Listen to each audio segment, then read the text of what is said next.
Dans des communiqués déposés à notre rédaction, le Bureau politique national du Rassemblement démocratique africain RDA Mali et le Mouvement national Mali Djobara dénoncent la violation par l'aménagement du calendrier consensuel de retrait de ces troupes à Kidal. Ils félicitent et encouragent par ailleurs les autorités de la transition pour le renforcement des dispositifs sécuritaires et expriment leur solidarité et soutien à l'armée nationale. Le ministère de l'Agriculture organise à partir de ce mardi la concertation nationale sur la gestion de la subvention des engrais. Il s'agit d'identifier les difficultés rencontrées dans la mise en œuvre de cette politique adoptée en 2008 pour améliorer la production agricole. Pendant 3 jours, ces assises feront la synthèse des propositions formulées lors des concertations régionales. Les enjeux de cette rencontre avec Chaka Konaté. La subvention des engrais a été introduite en 2008 pour booster la production agricole. Elle concernait dans un premier temps les riz, mais elle a été élargie à d'autres spéculations comme le maïs, le mil sorgho, le blé et le coton. Chaque année, l'État mobilise des milliards pour permettre aux producteurs d'avoir les engrais à des prix abordables.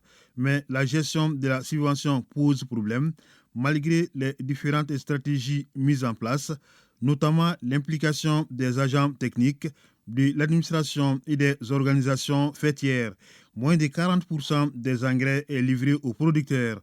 Selon nos estimations, nous pensons qu'avec le système actuel, une quantité importante de l'engrais subventionné n'arrive pas aux producteurs à cause des intermédiaires qui sont entre l'État et les producteurs.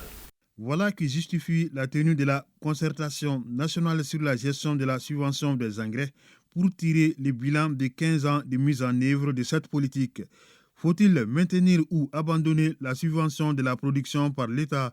Il s'agit concrètement de faire la synthèse des propositions issues des concertations régionales. Il s'agit maintenant de faire en sorte qu'au niveau national, on puisse prendre 3 jours pour pouvoir analyser et nous fixer par rapport à ce qui est proposé.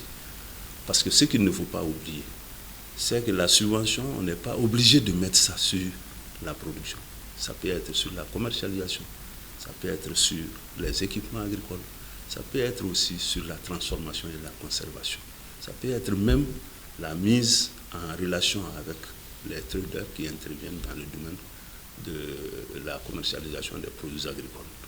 La subvention des engrais dans la zone CMDT fonctionne à merveille et tous les acteurs concernés souhaitent son extension aux autres bassins de production. Généralement, la CMDT prend de l'argent aussi avec les pools bancaires pour pouvoir payer le coton. Et lorsque les gens produisent le coton, la commercialisation est assurée par la CMDT qui récupère les intrants et les crédits sur la production. Mais au niveau des autres bassins, ce n'est pas le cas. Donc, comparaison n'est pas raison. On ne peut pas dire que ce système est applicable de façon tacite au niveau de tous les bassins de production. Le montant de la subvention des engrais est passé de 11 milliards 600 millions en 2008-2009 à plus de 37 milliards en 2018-2019 et plus de 28 milliards 100 millions en 2022, selon la direction des finances et du matériel du ministère de l'Agriculture.